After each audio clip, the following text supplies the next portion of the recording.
All right, all right. What's going on, everybody? Oh, we are back again. That's right. We are back again with another morning after show. We have a lot to talk about. We have a lot to unpack. Oh yeah, we had a great weekend of boxing. I'm talking about Friday night, also Saturday night. I mean, we called two fights last night. I mean, we talking about Jerron Ennis. We talking about Matello and also Tevin Farmer. But we're gonna talk about it.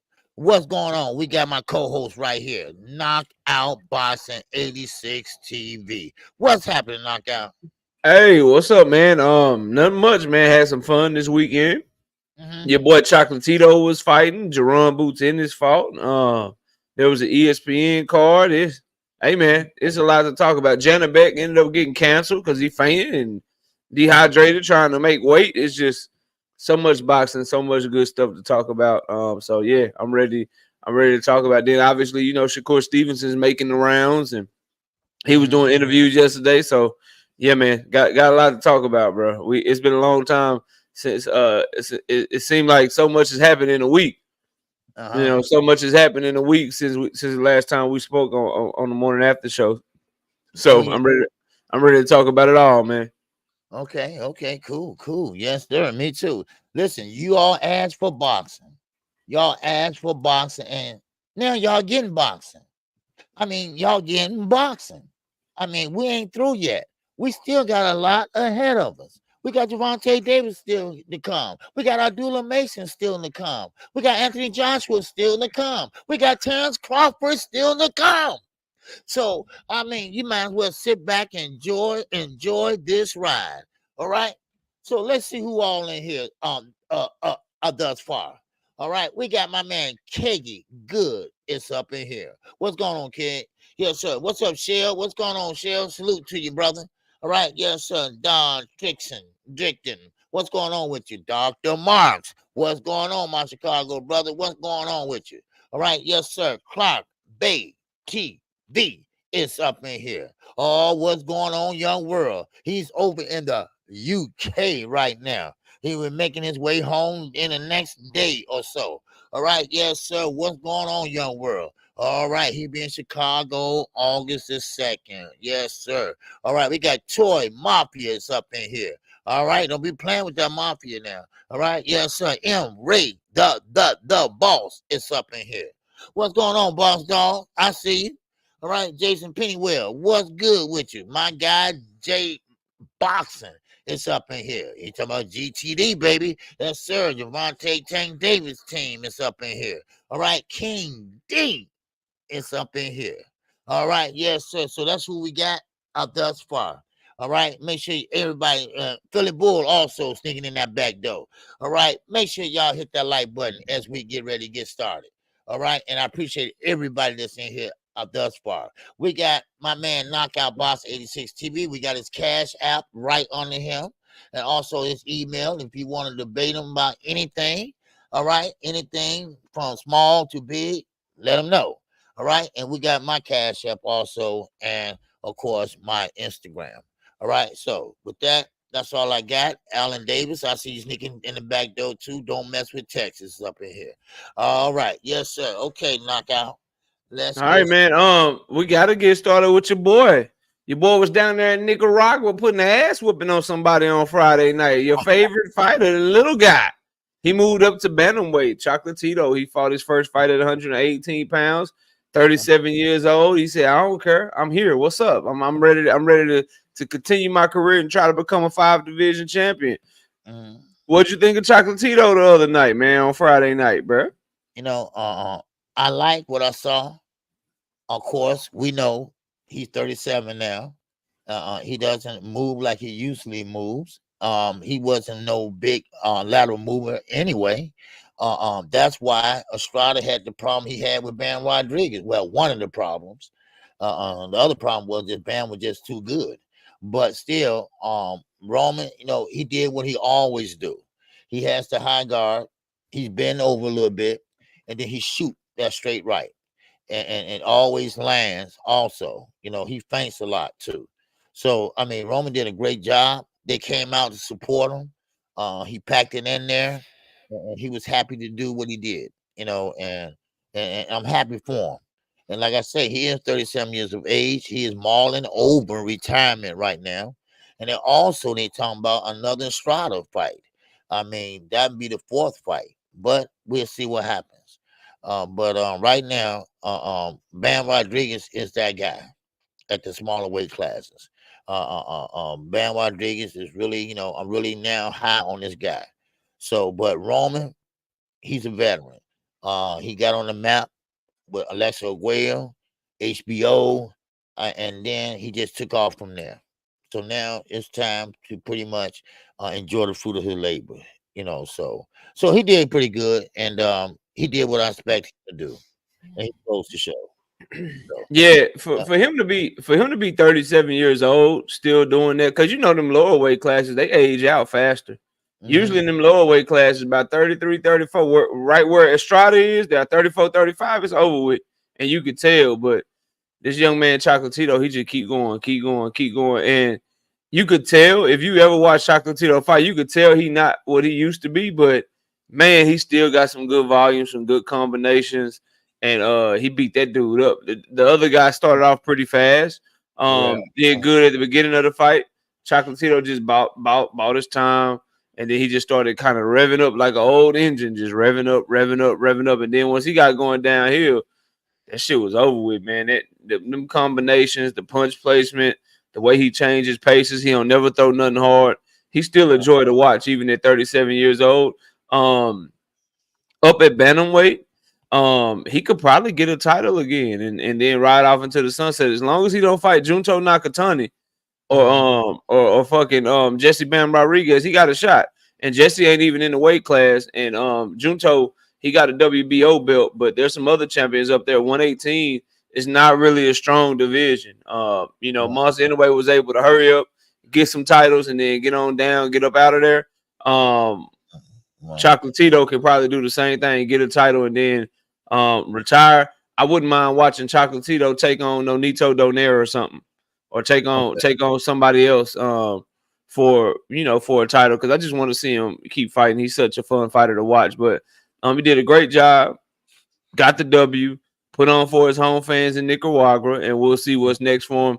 The Juan Francisco Estrada fight, honestly, I mean, I'd like to see it, but I'm not really. I mean, they fought 3 times already. I'd rather see Roman Gonzalez do something else and see what he can do at 118 pounds. So, but overall, I love his performance against Robert. He did it, or Barrera, whatever the guy's name is. He did a magnificent job and got him up out of there and went for the kill. And the ref had to stop the fight in the 10th round because Chocolatito was just beating on him. So, salute to him. Congratulations to one of your favorite fighters, and we'll see what's next for him. I hope he stays active, because that is one thing. This was his first fight since 2022.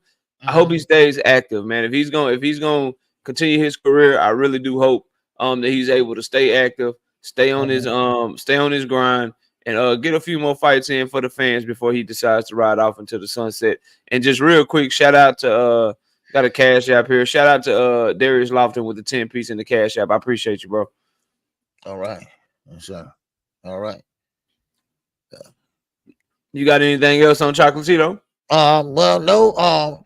Basically, I like what he did, and I'm just happy for him, and like I say, he's the first small weight class fighter I ever followed, and I just took a liking to him, and shout out to him, man, and hopefully, he can give us a couple more fights before he get out of here, So, but that's all I have on him. That's all. Yeah. Already. So before we get to Saturday's fights, something happened over the week that we got to talk about. Woo. Okay. Shakur Stevenson, bro, he sent out 3,576 tweets over the weekend. 3,227 tweets. Like, what's going on with Shakur Stevenson, KQ? Why is he acting like he lost? What's your take on Shakur Stevenson's behavior leading up to after his win, after Artem, and just kind of how he's handled the criticism and all of that? What you got on Shakur's behavior this week, man? First of all, I think he's taking it wrong. A lot of people not hating on him. A lot of people just give him certain criticism, but you do have some that are hating on him. Now, you have to understand, casual fans are not like me and you, Knockout. Casual fans like excitement. When you hear combat sport, when you hear boxing, you think about knockouts, you think about blood, you think about things like that. And then when Shakur Stevenson, he amped it up a little bit more, saying what he's gonna do, saying how Arnold ain't gonna do, and then you don't bust his nose or nothing, then people looking like, well, you didn't do what we thought you was gonna do, and you won the fight, but I mean, really, I mean, that wasn't exciting. Maybe we should stay at home next time. You know, but shout out to Secure, but you taking it way too seriously, son, and of course, he been going back and forth with celebrities, fighters, and um and I don't think it's that necessary. I saw with Bud and Andre Ward, they gave him constructive criticism. They told him, "Look here, man, you was moving, but your hands weren't moving." You know, this is what Chance Crawford told him, and this was in the locker room after the fight. Yep. So I mean, you got to accept criticism because you're an up and coming fighter. You know, look, forget about the Olympics knockout. Olympics, okay, yes, you won the silver medals, everything, but that's over with. Now you starting off fresh as a pro. And sometimes, you got to crawl before you walk. Now, just because you're silver medalist don't mean that you all this and that. Now, I said this on my live. I said this many times. And I know I'm a Tank fan. You a Tank fan. I get that. But Gervonta Davis has set this bar so high that people are trying their best to either be like him or get like him or do the things he's doing.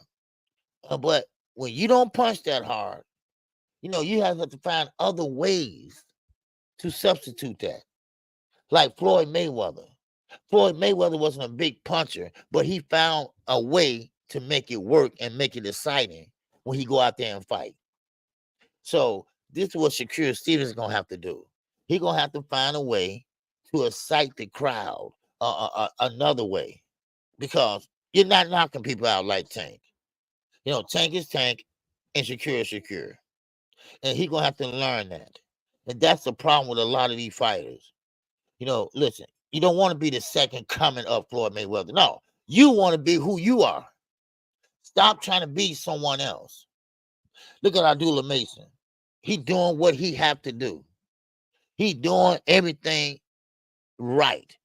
He's not trying to act like Floyd. He's not trying to act like Tank. He is Abdullah Mason. And when he go in that ring, you know what to expect. So Security gonna have to understand, we expect a little bit more out of him when you say things like that. But if you keep your mouth closed, then after the fight, then speak, then I think it would be better for him. But you don't go in there and now saying F the fans, because you be on the undercard, keep it up. So, but that's all I got for right now. But Shakur gonna have to grow up a little bit. That's what he's gonna have to do. Yeah. I echo a lot of what you said, man. I think that Shakur Stevenson, he just needs to quit caring what everybody think. And then if it is F the fans, I wouldn't advise that he say that out loud. Like, the fans are the reason that you're able to demand whatever you're going to demand in free agency. With no viewership, with nobody showing up to your fights, you don't get paid millions of dollars. So I would definitely refrain from saying shit like that if I was him, or advise him to if I was on his team. Also, stop apologizing for winning, man. You know what I mean? Stop accepting, stop going back and forth with people over winning and shit. You won the fight. If people think you boring, if people think that your style isn't entertaining, then so be it. You had the highest rated fight on ESPN this year. Like, you had 1.1 million people watching you fight. So you're doing something right. Either they tuning in to watch you fail, or you talking so good before the fight that you're making people want to see what you do. So just rest assured in that I wouldn't really worry about what fans say or what critics say. And just keep doing you. Now, what I will say about him is he needs to pick something in terms of whether it's, if people are really hating on him, like you said, or people are just giving constructive criticism. Because I heard Terrence Crawford and Andre Ward say the same thing, a lot of the same things that fans were saying. And Andre Ward and Terrence Crawford, when they say the shit, they his big brothers. But when fans say the Right. shit, then they haters and shit. So it's like, what are you talking about, bro? Like, they told you didn't let your hands go. They Right. told you to get behind your jab. They told you were too defensive in that little recording or whatever. They Mhm. told you didn't do enough. And you just sit down, you smile and you take it or whatever and still make excuses.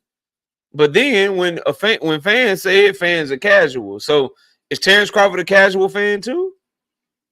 Right. Is Terrence Crawford a casual fan? Is Andre Ward a casual fan? Because they're saying the same shit that critics are saying. So I just, the young man need to grow up.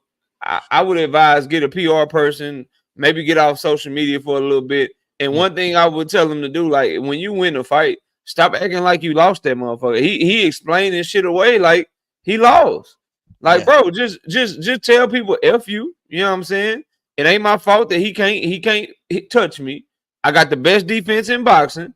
And tell your favorite fighter what's up. Let's get it cracking. I'm gonna keep whooping all of them, and I'm gonna fight how I fight, because his only two options, OG, to either change the way that he fights or stop caring what people think about his style. And I wouldn't advise changing your fighting style because that could make you lose. So just stop caring, bro. Stop saying. But what I will say too about this whole situation, you can't talk how he talks and then get mad when people ask you why you didn't do what you said you were gonna do. You don't get to tell people that you're gonna knock somebody out, you're gonna stop somebody, you're gonna beat somebody up, and then when you go do what you actually do in the ring and it don't live up to what you said before the fight, people like, yo, what happened? You said you was gonna do this, but you didn't do that. And then you get mad at them for asking the questions. Nah, bro, you said you were gonna do that. That's just like you. Like if you say you're gonna call a fight and you tell everybody all week you gonna call the fight, and then you don't call the fight and you don't have no explanation, you just don't show up, you don't call the fight. The next time you live, you can't get mad at somebody like, yo, KQ, why you ain't called a fight last night? Right. Hey, KQ, why you didn't call the fight on Saturday? What happened? You can't get mad at that shit. You said you were gonna do something, then you didn't do it, and now people want to know why you didn't do what you said you was gonna do. It's the same goddamn thing, bro. You said you were gonna do something. You said you were gonna do something to Artem. The shit you said you were gonna do to him, you didn't do. So people like, yo, you told me you were gonna do this. You didn't do that. And here's why you didn't do that. What's up? What's going on? Oh, y'all just some haters. Y'all some casuals. Y'all like, bro, stop that shit, man. Mm. Stop that shit. People have a chance to hold you to your word, bro. You can't get Mhm. mad at people for holding you to your word. If you don't want somebody to hold you to your word, quit saying that shit before the fight. And it's always these slick ass boxers, bro. These dudes that really can't live up to what they saying. Like, I'm gonna beat them up. I'm gonna stop them. I'm gonna knock them out. And they be having like 45% knockout percentages and shit. They be the most defensive, cautious boxers you ever seen in your life. And they be talking crazy, KQ. Right. They be Right. talking crazy, bro. Just stop doing that shit, man. But that's Right. all I got on it so far, man. But yeah, I don't like the behavior over the week. I don't like how he's letting the fans dictate his responses, responding to everybody, getting into it with everybody. So we'll see what it is, man. We'll see what Yeah. it is. Yep.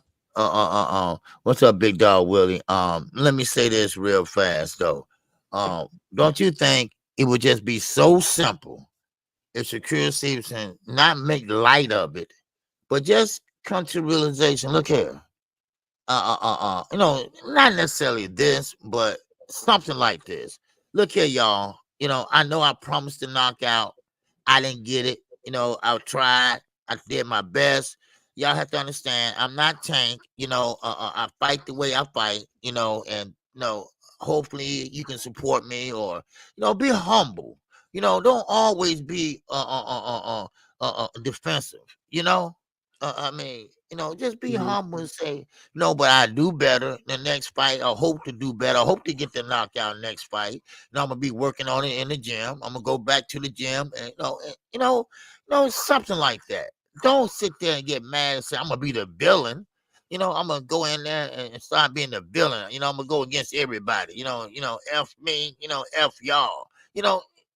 Don't take that road. You too young, and you've been around. And no offense, Terrence Crawford fans, but y'all know Terrence Crawford got an attitude issue. So but he did give that young man good criticism. He gave him some good advice. So Yeah, you gotta jab your way in and you gotta let your yeah, hands go. Your feet was moving, but you wasn't letting your hands go. that's what he said. Yeah, What he told her right. that. Yeah, exactly. But if a fan be like, yo, that shit was boring, you wasn't letting your hands go. Oh, you a hater. Right. You just Yeah. hating. You're casual. Hold on. Terrence Crawford said the same shit. Right. What are you talking about? That's what I'm saying. So it sounds good come from him, but from us, we just, we don't know nothing. Yeah. So yeah, but anyway, a big dog Willie and our super chat, baby. What's going on? He said Abdullah Mason hype train needs to stop. Y'all end up jinxing the future star. Look at what happened to D. Haney when one group hyped him up too much. Nah, you gotta cut that shit out, big dog. Willie. Shit. Who lying for Abdullah Mason? Man. See, there's a difference. Who lying and starting narratives and shit for Abdullah Mason? Who run around this bitch like Tank Davis is ducking Abdullah Mason? Abdullah Mason said he'll fight Tank, and Tank didn't send him a contract. He ducking Abdullah. Right. Ain't nobody doing that shit. Nah. Ain't nobody doing that shit. There's a difference, bro. Don't disrespect Abdullah Mason fans like that. We ain't moving like that, bro. Stop. Ain't nobody over here being like, yo, Abdullah Mason said he fights Shakur. They ain't brothers. So if Shakur don't send him a contract next, he ducked Abdullah Mason. We not doing that, bro. There's a distinct difference, fam. Don't start that bullshit. Don't start that shit. Hey, why you mention that? Abdullah Mason, if he stays humble and he stay always in the gym, live that fighter lifestyle, keep that circle close, and I think he'd be all right. He's young, he has a lot to learn. In 2 years, think about where he would be at. No, forget about 5 years. We're talking about just 2 years. He's still being under 25 years of age. This dude, he got the reach, he got the height. And he got the power. You see guys and fighters like this come around once every millennium, once every 10 years. And if he stay in his nose clean, stay out of out of the streets and stuff like that, man, I think this guy's gonna be all right. So, but anyway, that's all I had on him since you said that. So, yeah. Already. All right, let's talk about some of these fights, man. One that I want to get to is the Khalil Ko fight. Khalil Ko took on Kwame Ritter. At the opening fight of the DAZN card the other night. What'd you think of his performance? I thought Khalil Ko did well. He got the stoppage. Beat the dude up. What do you got for Khalil Ko? Cole, listen, he got a lot to learn. First of all, I think he's trying to hurry up his offense and hurry up and trying to get a knockout. Everything is in a rush with him, and to me, because I came in on the tail end a little bit, and then I went live. But if he slow down and he still work on a few things, I think he'd be a force to be reckoned with. He stopped his opponent, no doubt about it. But now, once he step up in competition, let's see what we see. Let's see, can he pretty much dominate like he been doing? See, that's the key. That's the key. When you start off fighting lower competition, you're learning. You're learning this, you're learning that. You're learning this, you're learning that. Then next thing you know, you're taking a step up, or you may take 2 steps up. And then it's time to apply what you learned. And some people can do it, some people can't, but the best ones, they do, they apply it. Yeah. And so I like Cole. and hopefully I wish him the best. And I think he can with the right coaching and training and the right dance partner, he can get all the skills and all the learning he needs to go to that next level. So Yeah, I think he got a solid foundation, a very strong jab. Keep honing that jab. He got good natural power, and as long as you got a good jab, it can take you places. In the long run. So we'll see what's next for him. He was fighting. Excuse me. He was fighting the last minute replacement. So I would like to see him fight the original opponent because the original opponent was like 6'3" tall, and I want to see how Khalil Cole deals with somebody taller than him. But he was fighting a replacement opponent, so he did what he was supposed to do with the replacement opponent. right. I'm always he looked like he was rushing the stoppage a little bit. I'm always a fan of people who can finish the fight with patience and keep landing with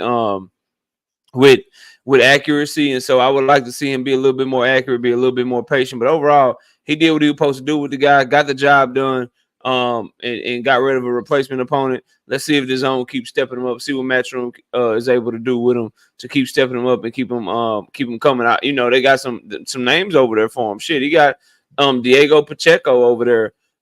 So I'd like to see them two get in the ring so they can see kind of who's better and who they really need to be pushing and just go from there. So some options for him at 175, 168. He's called. I think he wants Joshua Buatsi. Is a name I heard get called out. I think after the fight, he said he wanted him.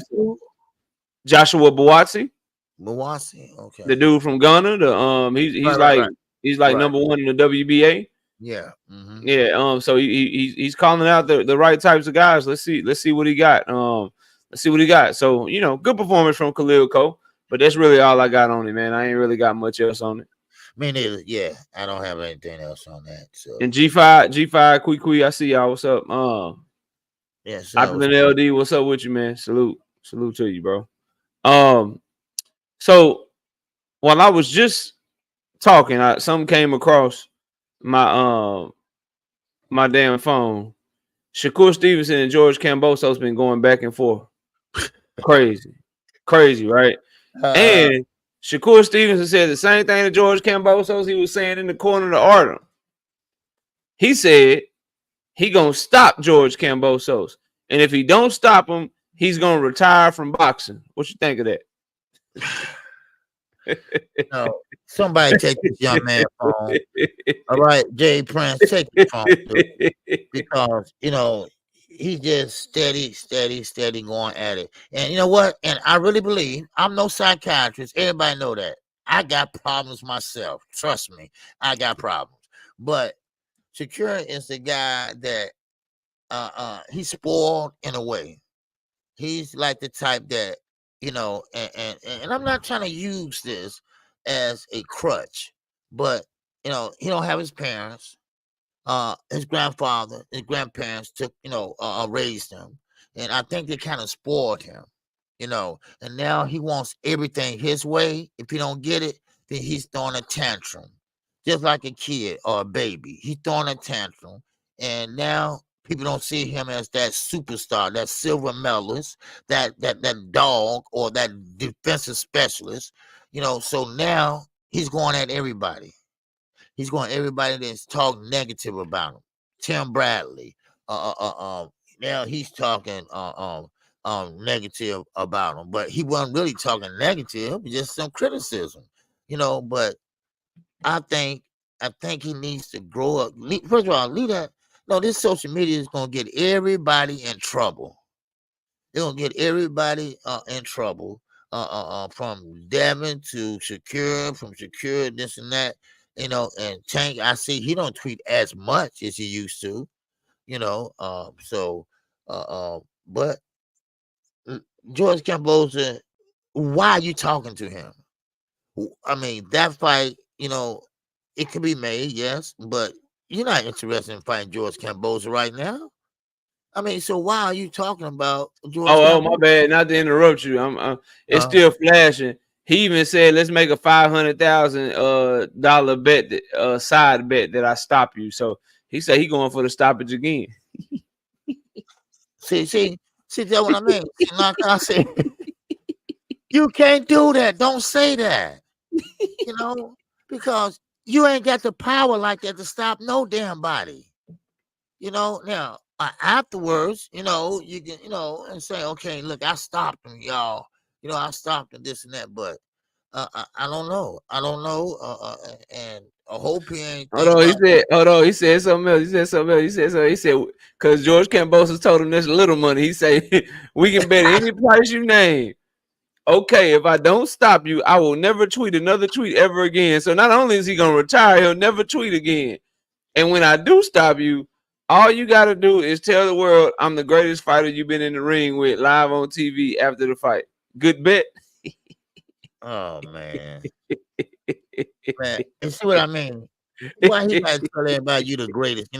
Your hands, your performance should show everybody that, hey, look, he's a good one. He's great. That let your performance do the talking for you. And this one I'm talking about. He spoiled, man. That's all I can say. And but here George Kambosos, betting him, and I don't even know why they talking to each other anyway. But still, Why would you want to fight Kambosos, bro? that's what I'm saying. Why? He said, but he did He faded out. if he don't get Zapata. So he wants Zapata first. It's just, bro, stop telling people because George Campbell, what happened? Okay, you faded out, knockout. All right. Oh, yeah, you fade. Yeah, am you I back? fading out. Say something.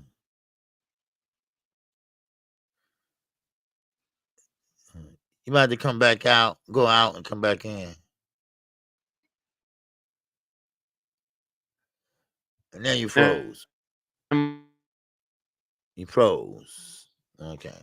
All right. He went back out. He coming back in, y'all. All right. Okay. Now, of course, I don't know what's going on with Shakur Stevenson, y'all. I really don't. And this is natural. It is. A lot of fighters break down like this, after one bad performance. Come on, it's not that serious. All right. Well, two bad performances. Matter of fact, no, I take that back. His last performance wasn't that bad. He won. He won. He didn't run. He stood there in the pocket. What's the problem? Was it that damn bad? I didn't see it that way. Yeah, a lot of people saw it that way, but keep that damn same energy then. Don't sit there and try to judge a fighter after one fight or another. Come on. It's crazy to me. And Shakur Stevenson, listen, focus. Focus on what's in front of you. You want Gervonta Davis next, right? You want him after he fight Lomachenko, right? Okay, then focus on that. But in the meantime, go in the gym and work on some things. That's what he's gonna have to do. Go in the gym and work on some things. If he doesn't, then no, you don't need to talk to nobody else. You don't need to talk to George Kambosos. You need to go in that gym and work on some things. And maybe get some pointers from your big bro, Terrence Crawford. Because Terrence Crawford, he knows. That's why he ran after the fight. Fight hype, fight hub. Everybody was trying to get an interview, but he was running, because he was scared that they were going to ask him about Shakur Stevenson performance. So he ran with a young lady to the van or whatever it was. So, it is what it is. And I can't believe that Shakur Stevenson is still pushing this shit. It is what it is. The last fight with Del Santos, you won. You just didn't, it was kind of look like a boy. But this fight was better. He stayed in the pocket, So I don't get it. I just don't understand. So he needed, he needed to chill with that and focus, and he got to start learning how to ignore criticism. Yep. Or trolls. He got to start how to learn how to have tough skin. You know, I mean, I'm quite sure knockout get talked about every day. I get talked about every day, but you gotta have a thick skin. You know, you gotta be a little more mature than that. So if I sit there and worry about everybody and say something about me, I'd be goddamn crazy. You Yep. know, so Yep. 100%, bro. Like, for me, when you 22-0 and you got 10 knockouts, you shouldn't be betting nobody no $500,000 you gonna stop yeah, them or put your career on it or put your social media presence on it, bro. You 22-0 with 10 knockouts. You bet you told us you was gonna retire after you fought Artem. You're not retiring. You looking for a deal right now. right, So I mean, we know that you ain't serious, but it's just if we want to cook you for that, I could, but I'm not because I know he's not serious. But you should make right, yourself look like a fool. If I don't stop him, I'm gonna retire. And then you don't retire because you don't stop him. And now you're doing the same shit. The same shit. If I don't stop you, I'm gonna retire. If I don't stop you, I'm gonna stop tweeting. mm-hmm. And then let's say he go out there and he beat George Kambosos handily, but he don't stop George Kambosos. You know what I'm saying? Let's say that shit happened. He gonna tweet 4,576 tweets within the next week after beating him. And he gonna be like, yeah, y'all don't understand the art. Boxing is an art. Y'all don't understand the sweet science. Everything not gonna be established. George Kambosos is really good. He was just there to survive. He was just trying to survive. That's why I didn't get the stoppage or whatever. So, you know, I'm just gonna go back in the gym and I'm gonna work. Now, hold on. You said you were gonna retire, bro. What happened? So you just put yourself in stupid ass position when you say stupid shit, man. You could easily be like, yeah, if I don't beat you, I'm gonna retire. Now we rolling with something. You know what I mean? Now you're making a smart bet. Yeah, I'll bet you 500,000 I'll beat you. Some shit like that. Stop betting on stoppages, boy. You had a 50. He's had a 50% knockout ratio his entire career, bro. You wasn't stopping people like that at featherweight or junior lightweight. Now you up at lightweight against bigger, stronger guys talking about you betting your career on stopping people, bro. Just stop. You should stop yourself from tweeting this dumb ass shit and making us have to talk about it. So I just wish that for me as a fan of his, I just wish he was comfortable in his own skin, bro. We need defensive fighters. Everybody can't be a knockout artist. We need defensive fighters that are unapologetically themselves, that pride themselves on making people miss and putting on the show while they make people miss and shit, man. Yeah. Everybody can't be this era's Mike Tyson. You know what I mean? Everybody can't be that. You got somebody that's filling that void. What about being this era's Winky Wright or this era's Pernell Whitaker if you can be that? Like where, you know, we need different types of fighters, bro. Exactly. Everybody can't be that. Everybody not gonna be the pressure fighter, the boxer puncher. You know, we need a boxer, a mover, somebody that can be slick, that can make you pay and then look at your punch and shit. Like that's what we need that in boxing. Everybody can't be the knockout artist, bro. And that's what these young people are trying to do. Everyone wants to get the knockout. Dudes running around this bitch. You got one dude in Devin Haney, 30-0, 15 knockouts. He's talking about he gonna stop everybody he fight. Now we got Shakur Stevenson, 22-0, 10 knockouts. You talking about you stopping everything you fight, you gonna fight. Come on, bro. Be yourself, man. Be yourself. Be who you are and be happy with who you are. That shit couldn't have been me. If I'm winning, man, shit. What? Hey, yeah. I beat his ass. He didn't touch me. If y'all want a better show, put somebody in the ring with some better offense because my defense too goddamn good. I see y'all next time. Peace. And then I'm out. Shit, I'm done. I'm gonna let y'all do whatever the fuck y'all want to do on social media. I'm done. Y'all keep hating. And then guess what I'm gonna do? I'm gonna beat this person ass too. I'm gonna tell you I'm gonna beat their ass. They not gonna touch me. And I'm playing into that shit. Y'all call me boring, but y'all watching. Shit, it couldn't have been me. Oh, y'all called me boring. 1.1 million people didn't think I was boring. Shit. 1.1 million people watch me. More people watch. Y'all said I'm boring, right? And man, you know, I ain't gonna give them too much gems, but like Shakur fans and Shakur, Big Dog Willie, I know you're gonna use this shit after I say it. Couldn't have been me though. If I'm a Shakur fan, man, everybody know my boy Shakur Threat talking about Loma and Tank is a bigger fight. More people watch Shakur versus motherfucking Artem than watch Loma versus Kambosos. Shakur bigger draw. Tank ducking Shakur by fighting Loma. Couldn't have, boy, I'd be going in. I'd be going in if I was Shakur. You know, Bob, if I'm Shakur, Bob said that Loma and Tank is a bigger fight, but more people watch me than watch Loma. Right. They all ducking me. Like, boy, it couldn't be me. I'd be going in on motherfuckers. Instead, now watch KQ. What I just said, that shit gonna pop up somewhere. Shit gonna pop up somewhere. You gonna see somebody say that. Yeah, that's right. And you might see Shakur say that shit himself. Couldn't be me, bro. You had so many people watching you, so many people talking about you after the fight, and you worried about trying to stop George Kambosos. Couldn't be me. I got more people watching me than the person y'all favorite fighter picked. That's what I be on. But you know, he ain't on that. He on some old crazy shit. So I'm gonna let him do what he do. I just wish he would stop because he's a very good fighter. He's we need defensive fighters in the sport of boxing. We need guys that can bring something different to the table. And he need to understand that, and hopefully he can turn this shit around because his social media presence right now is just he's just a laughing stock right now on social media. Right. He's just a laughing stock. People just laughing at him and clowning him, bro. Yeah, that's it. Like you gotta do better, man. You gotta do better. But that's all I got, man. That's it on that. You got anything else? No, that's about it. You know, like you said, he just got to do better, man, and just work on some things and forget about the people, tune them out, and just focus on your craft. That's all. Yeah, yeah. So another thing we got to talk about before we get to the last two fights on the DAZN card.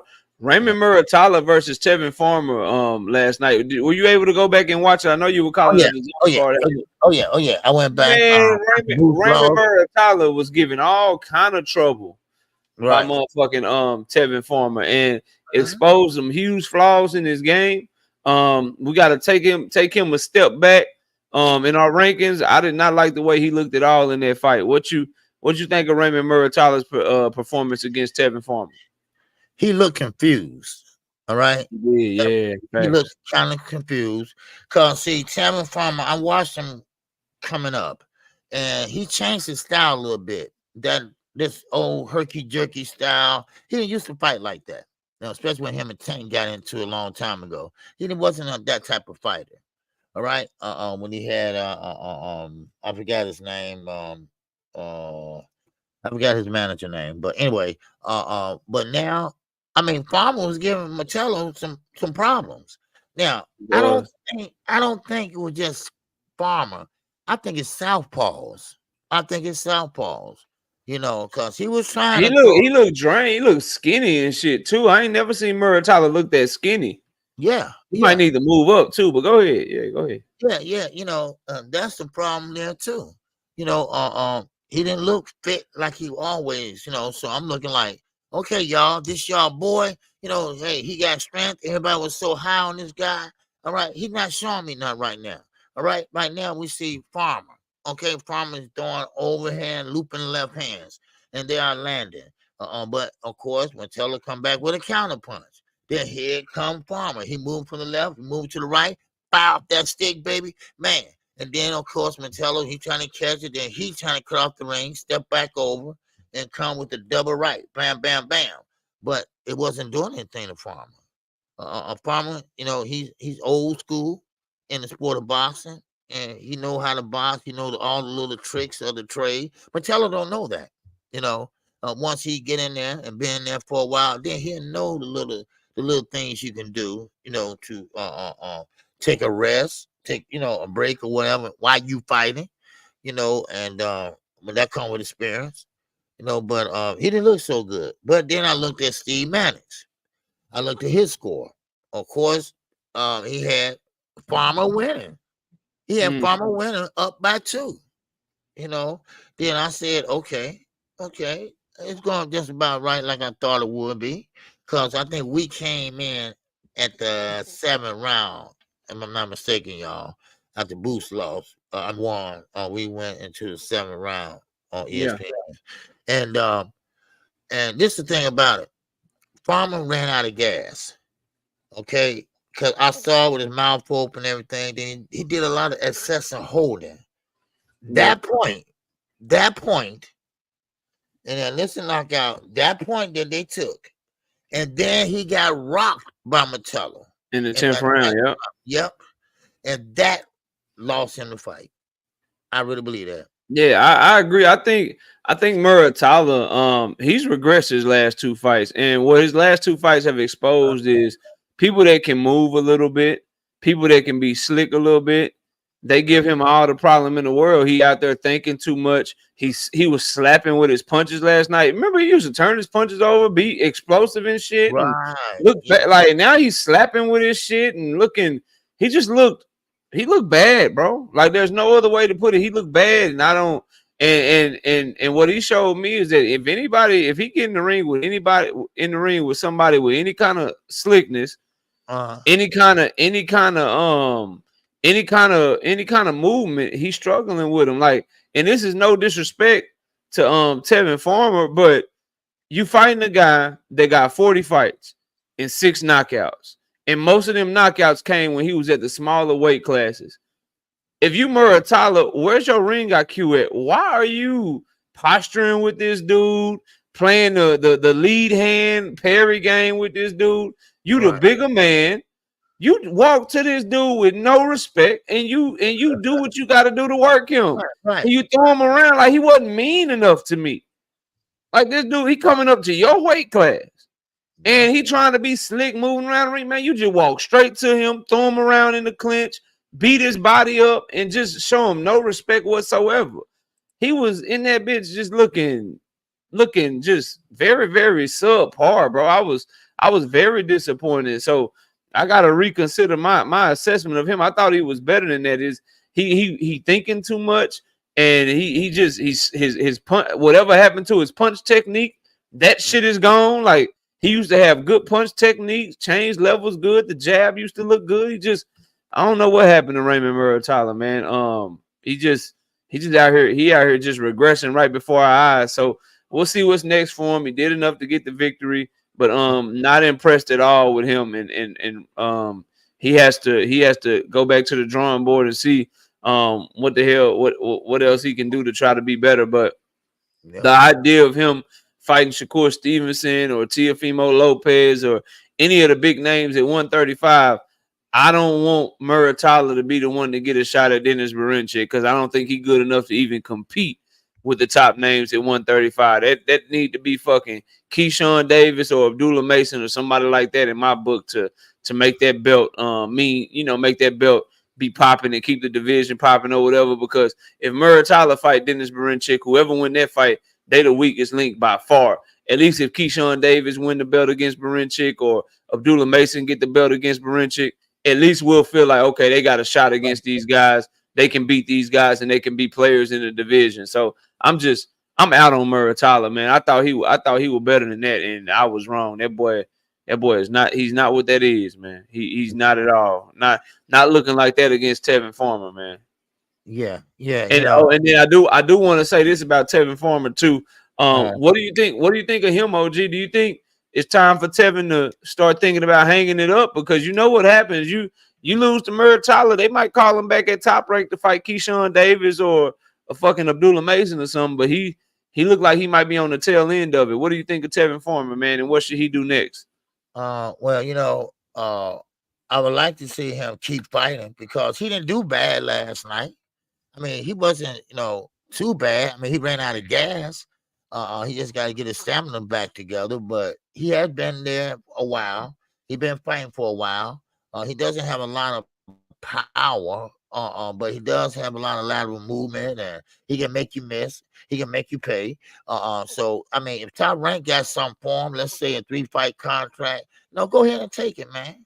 Go ahead and take it. He got some support from his wife, and of course, and his family members. I think he should go ahead because I remember he was getting ready to fight Mickey Bay. All right, they canceled that fight once, but I think twice.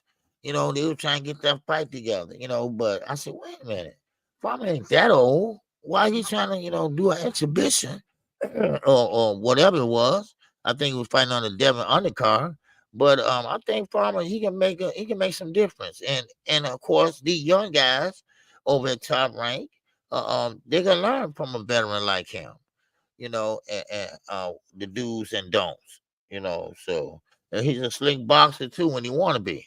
But he can stand right there in that middle too and let his hands go. we have seen that, so that's what I hope to see from him, in the future. All right, all But right. So next on the list, Jaleel Hackett. Peter Dobson slapped the shit out of him at the weigh-in. Jaleel Hackett said, "I'm gonna get my get back though," and Jaleel Hackett went on in his first 10-round fight. He defeated Peter Dobson. It's my first time seeing the young man fight like in a full fight and not just watching highlights on YouTube with sparring sessions and shit. What do you think, man? After watching Jaleel Hackett, what do you think of his performance against Peter Dobson? um, I like Jaleel Hackett. I know his father from me being on the panel on the Rise podcast. Nice young man. A nice young man, Mr. Hackett. But your son, he got a lot to learn. He slapped with his punches a lot. He's not loading up like he should. He's trying to show the hand speed when you don't have to show it. He doing a one downstairs, downstairs, which is not making no difference. It's not doing anything. It might be scoring a little bit here and there, but Jaleel, he got to stop trying to get the overhand right and looking for the knockout. He started looking for the knockout in the first round. And Coach Ellis, he was trying to tell him, listen, it's gonna come. Just take your time and have fun out there, But he was just so tight, man. He was just so tight, and I don't know, was it the crowd or what? Yeah, first time on the stage like that. Jaleel been fighting. They used to have him fight at Mayweather Promotions. They used to have him fight when it's still sunny outside. Uh-huh. Uh-huh. Yeah, so he wasn't used to the bright lights. But go ahead, OG. Yeah, but what I think is, I think he'll be okay once he get a lot of things down pat. Because he went, what was that, 10 rounds last night? 10 rounds. So I mean, still he need to get his stamina up and the punches. He need to be more accurate with his punches because he was getting hit way too much last night.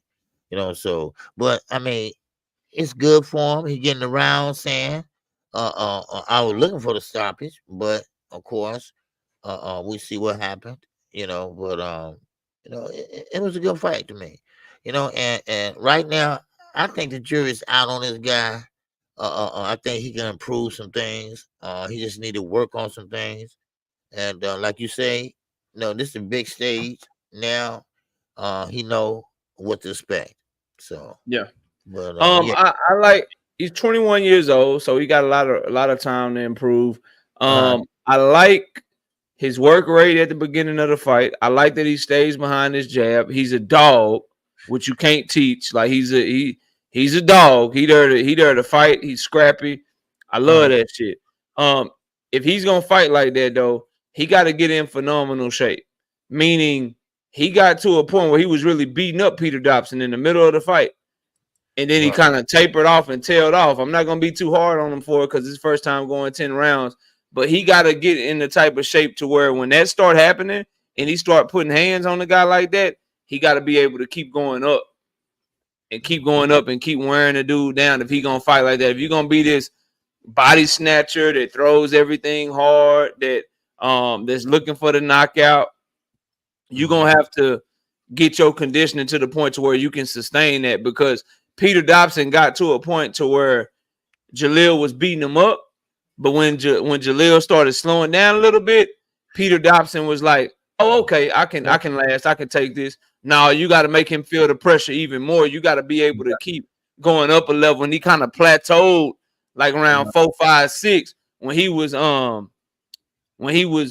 really putting it on Peter Dobson, like he was really beating his ass up, and you got to be able to keep that going, and then he'll have an opportunity to be what he wants to be in the sport.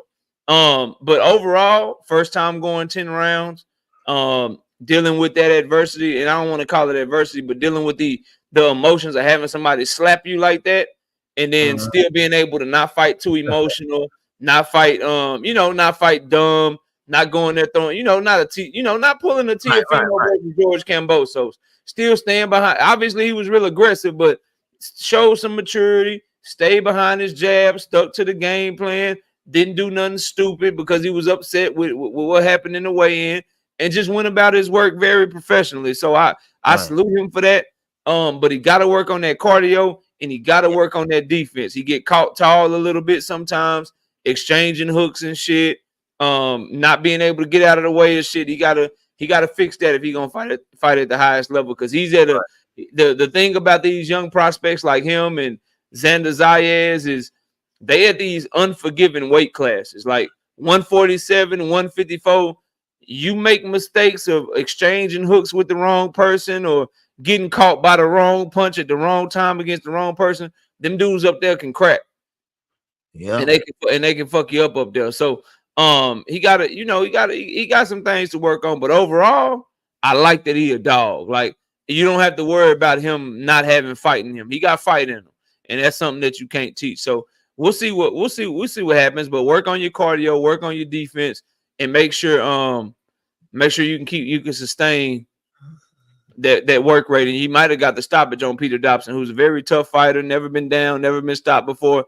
If he could have sustained what he was doing in the fourth, fifth, and sixth round for the rest of the fight and kept applying that pressure, he probably would have been the first man to stop him, in my opinion. But overall, a good performance though. I ain't really got too much else to say about it, man. You got anything else on him?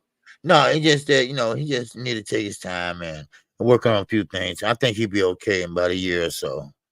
Yeah, Uh, yeah, yeah, yeah. So, but yeah. okay. So the main event, the most interesting fight, I should say, for the weekend, the one that everybody was most interested in, the most talked about fight, the most promoted fight. Jerron Bootin has made his return, made his matchroom debut, first fight on the zone. Stopped David Avenesian, made him quit in the corner after the fifth round. They're saying he might have broke his jaw and shit. Put on a good performance, man. What did you think of Jerron Bootin this last night?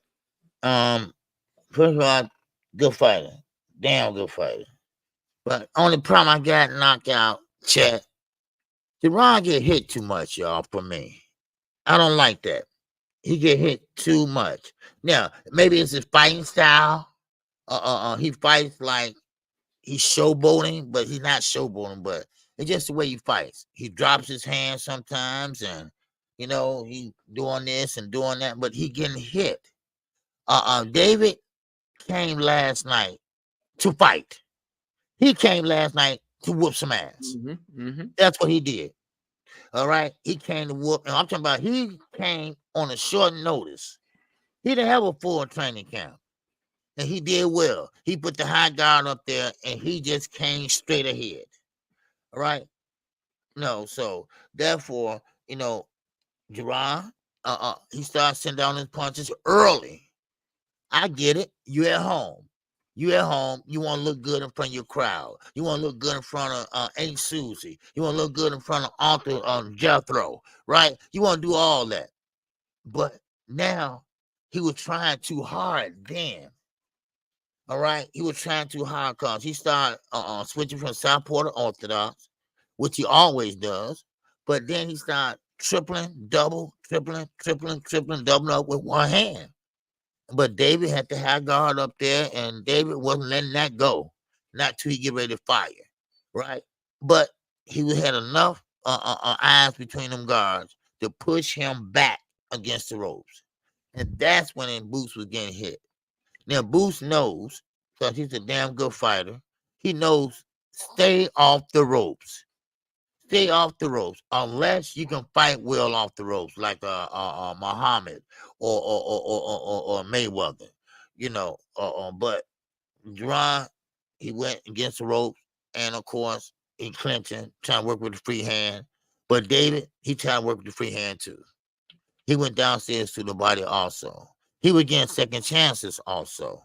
But then again, Jerron started getting back into his groove. And that means that he was sitting down on his punches. And then he kind of hurt David with one of them. Now, David didn't fall. He didn't fall that time. But then he's saying, okay, this guy got power. This guy got power. And then here we go. Body shot. Bam. I don't care what nobody say. No body shots, they take a lot out of you. And then, of course, David got up saying, I'm good, I'm cool, I'm ready to go. And then next thing you know, he hit the cameras again, you know. And so Jerron, he went in there, closed the show, and bell rings, and Dave said, "Man, I want no more of that. I want no more of that," and that's it. So now think about this knockout. Yeah. David had a lot of success last night Mm-hmm. against one of the best welterweights out there right now. Mm-hmm. And that's telling. But then again, people, he needed that. He needed that type of fight. Now, of course, do you see anybody at 147? They're gonna give him that type of I problem. don't even see nobody at 147 that'll get in the ring with him. There you go. Like he need to move up to 154. I'm gonna get on his performance, but to answer your question, he already had Barrios already had the opportunity, turned it down. So did fucking Imonta Stanionis. That's why Boots is on Matchroom right now. PBC couldn't get nobody to fight him. Exactly. That's so you know you're not gonna get two of the belts, and then that WBO belt, Brian, whatchamacallit, Top Rank ain't finna feed Brian Norman to you. Yeah. You need to move up to 154, man. Like I know he won a campaign at 147. He's making the weight easy. He's running around here, trying to be undisputed at 147, bro. You're not gonna get fights.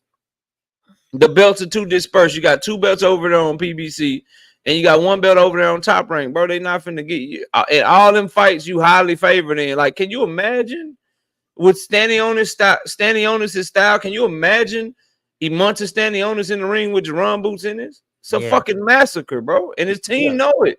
And deep down, he know it too. These dudes not gonna fight him, man. They're not gonna fight him. So we'll see. We'll see what happens at 147. I would like for him to go to 154. But as far as his wait a minute, Naga, I said that too. I said that earlier this week. I said, listen, I think Jerron might have to skip 147, move up to 154. He'll get the payday and the fights up there. Yeah. I hate to say it, I know he want to go undisputed and but if you want to fight, the money. And it's not even just Bud and Earl. You know what I'm saying? If somebody come, because I saw Turkey, and I was gonna talk about that in a minute. Turkey said he won't Bud versus Boots, and he willing to throw some money at it, so we might could get that fight. We'll talk about that in a minute, but not just for Bud or for Earl, because they not even in his era or whatever. But if he can get one of them, shit, good luck to you. Go do your thing. However, his generation is there at 154. You got Virgil Ortiz right there. You got Jesus Ramos. You got Erickson Lubin. You got your boy Xander Zayas. Like his whole generation of fighters that's in his generation, they all at 154. They all at 154. So that's why I think he should move up. That's where all the fights is, including all the big names that used to be at 147 that are there now, bro. Even like fucking Keith Thurman moved up. Bud is up there. Earl is up there. We know Jamel is still right there for the time being. Just all the names is up there. All the Tim Tszyu is there. Another fighter from his generation. Like, I mean, it's like 10 to 15 names that would all be great fights for Boots in it. So I think he should go to 154. Now, as far as his performance against this guy David Avanesian, I thought Boots got hit a lot, but I'm torn because I saw in the beginning of the fight when he was just behind his jab or whatever, he was boxing the dude easy. I think Boots was just trying to put on the show. I don't think he has a lack of defense or a lack of reflexes. I think he get to a point to where he just didn't care. He like, I'm gonna fight this dude on the inside. He ain't got shit for me. I'm in Philly for the first time, headlining some shit. I'm finna put on the show for the people. I'm finna make this shit fun. And yes, he got hit. And David Avanesian caught him with some punches that he can't take from guys that are at a higher level. But who the fuck can take what the fuck he was dishing out? That's the problem. Like I hear what people saying. Like when you look at what he did, like, yes, bro, he cannot take them punches from a high level opponent. But who the fuck can take that shit? Do y'all? The man's hand speed, like his hand speed is special, and the accuracy and the power. And the talent, like, bro, like, I feel everybody talking about like, hey man, he can't take these punches. He wasn't defensive or whatever. But if you can't see that he was just like, fuck it, I'm gonna put on the show. And he took more like That's what we're talking about when we say take risk. You know what I'm saying? Take risk. Try to put on a show for the crowd. That's type of shit we talking about. Like if you can't see that the first like round and a half that he could have just stayed behind his jab the whole night and pick Avenesian apart and maybe stop him later in the fight and shit, then I don't know what you watching. But he made a choice. Like, you know what? I'm just gonna fight this motherfucker on the inside. He put them earmuffs on and he decided to beat that dude body up, put combinations together, fight him on the inside. We talking about a fight where he might have broke the dude jaw. Like, he made the dude quit. Do you know what you know how bad you for David Avenese? David Avenese been knocked out before. Motherfucker ain't never made him quit before, bro. Anybody ever made him just quit? That man, he got in that corner. He was like, I can't take this shit. I want to go back home to Russia to my kids or whatever. I got to get back to my kids, bro. I got to get back to him. This dude beat me the fuck up badly. in his corner, like, nah, we good, bro. We straight. So when y'all saw David Avenese, and think about this, when y'all saw him throwing them punches in the 5th round, in the 4th round, y'all thought he was trying to stop Boots, or y'all probably thought he was trying to fight Boots and try to win the fight. He was literally in that bitch fighting for his life, for real. In his mind, he was like, this shit hurt. I got to get this motherfucker. He was like fighting for his life, bro. That's why he quit. He like, fuck this shit. Nope, I'm good. I'm done. This dude is beating my ass up. And them body shots look like they were about to make him take a dump in the ring, bro. Man, them body shots. Woo, man. That boy nasty, man. That boy nasty, man. That boy is nasty. And I thought he put on a great performance. Yes, he got hit, but we can't.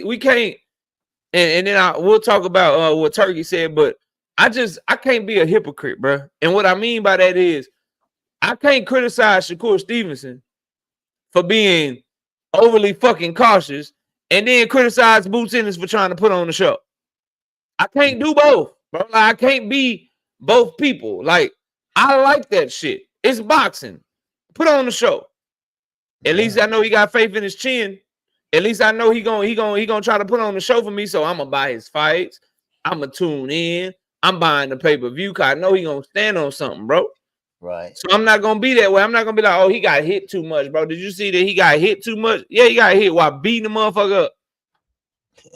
Would you rather him not get hit and the shit be boring? I can't be both people. So I was impressed with the performance.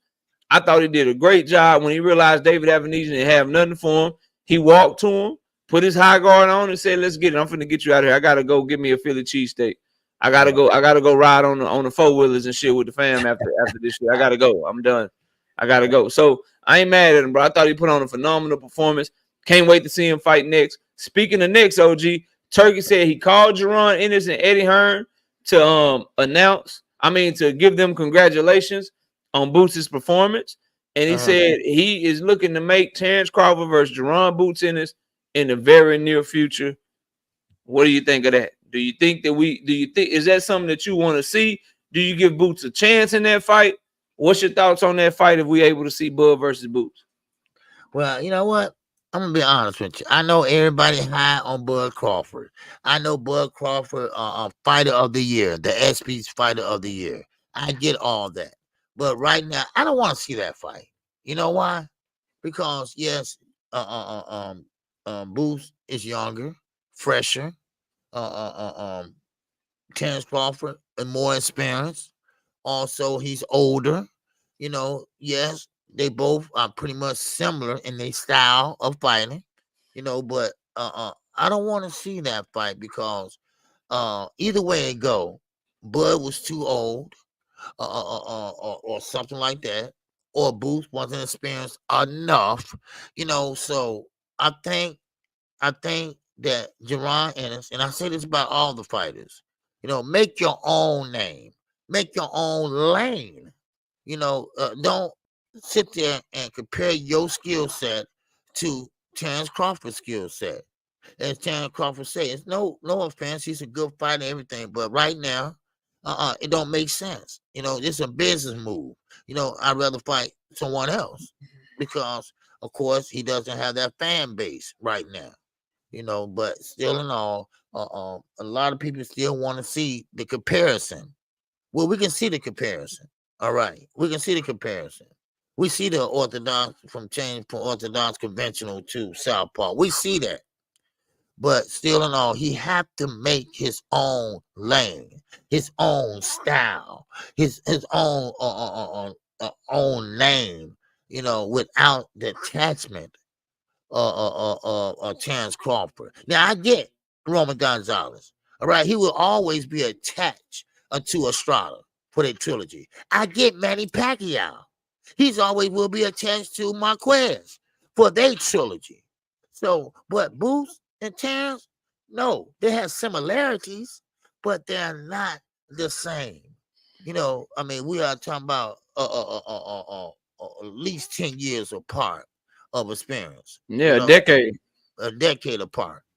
So I can do without it. Put it that way. Now, if it happens, of course I'm gonna be watching best in interest, looking, on and see what's what. And now if I'm a betting man, I'm gonna have to say Terrence Crawford would beat him because the experience is the best teacher. Always have been. Always have been. So that's how I look at it. Listen, man. I would love to see the fight. I think Boots need to move up to 154 anyway. And I can see that fight going either way. Like if Terrence Crawford can still be Terrence Crawford, then shit, Boots gonna have his fucking hands full. But one thing I do know, Bud better not have no slippage. He better not all of a sudden. That's the problem. Like when you close to 40, you can be feeling good and shit.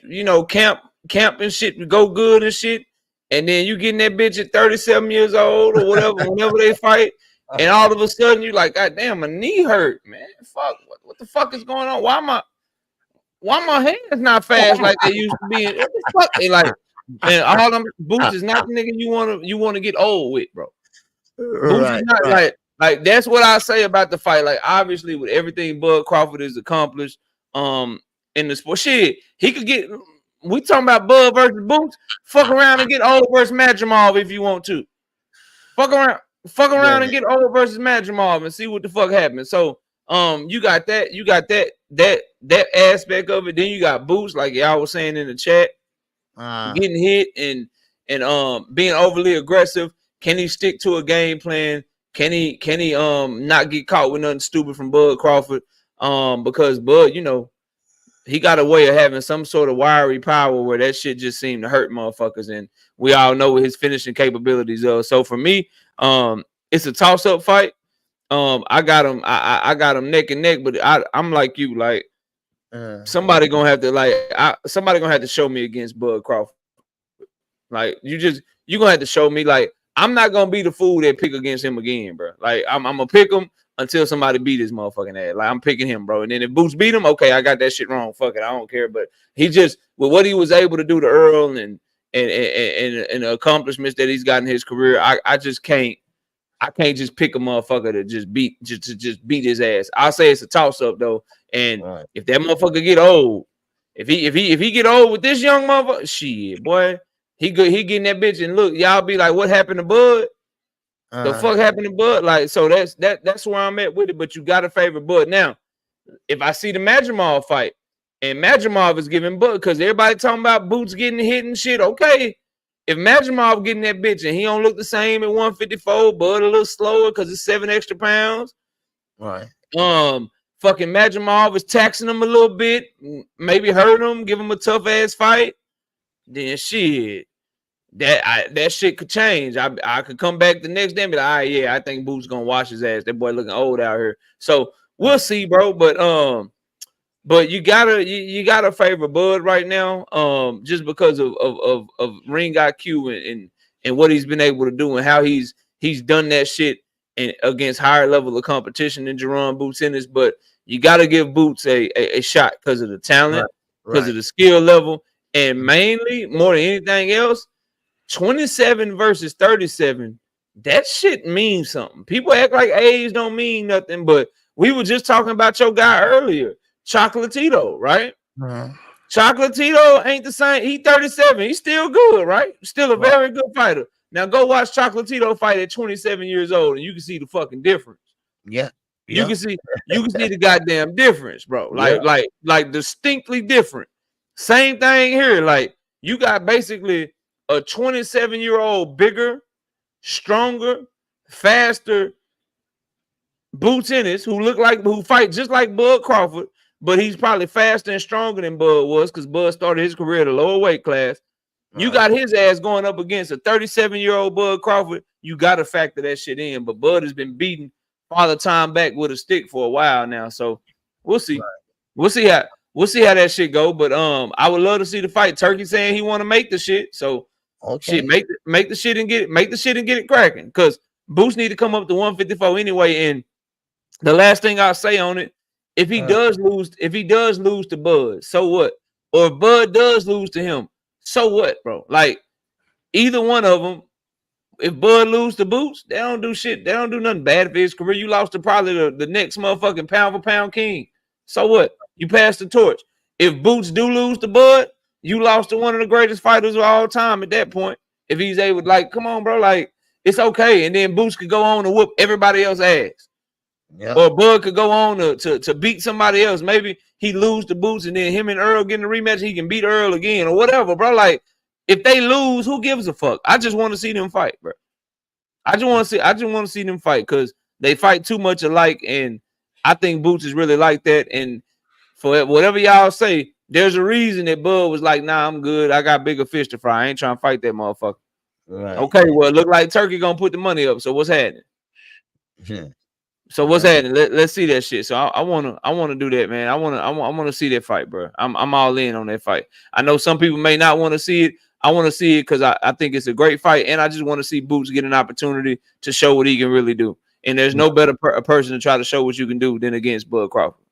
You ain't lying, yeah, for real. Yeah, you know what I mean, like we got. I want to see that. Like I want to see him get an opportunity.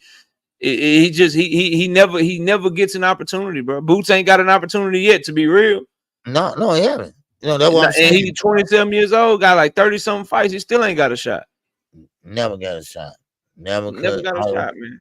Always was benched or something, you know, or his opponent drop out, or nobody want to fight him. And I mean, this man talented, but having a hard time getting someone in the ring.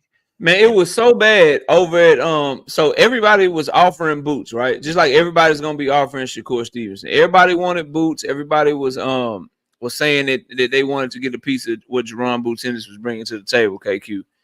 It was so bad over on Premier Boxing Champions that the only person they could get on the contract for Boots Ennis was they tried to offer Boots Ennis fucking Subriel Matias. And both of them had to leave PBC. They had to stop messing with PBC because Subriel, PBC couldn't get no 140 pounders to fight him, and they couldn't get no 147 pound fighters to fight Jerron Boots Ennis. So he ended up going to Matchroom. The shit just crazy, man. But that's all I got, man. I ain't really got much else. You got anything else? No, that's all I got, man. You know, it's been a great weekend, you know, of boxing. You know, just kind of burnt out a little bit, but that's it. Yeah. Already. Nah, I'm good, man. Y'all be sure to check us out, man. I'll be live tomorrow night at 7:30 p.m. Central Time. KQ, I'm sure be live all week long. And with that, man, y'all have a great rest of y'all weekend. I'll be off tomorrow, but I'll be live Tuesday. All right. Yes, sir. Yes, sir. So I see y'all soon, man. Y'all boys take it easy. We out of here.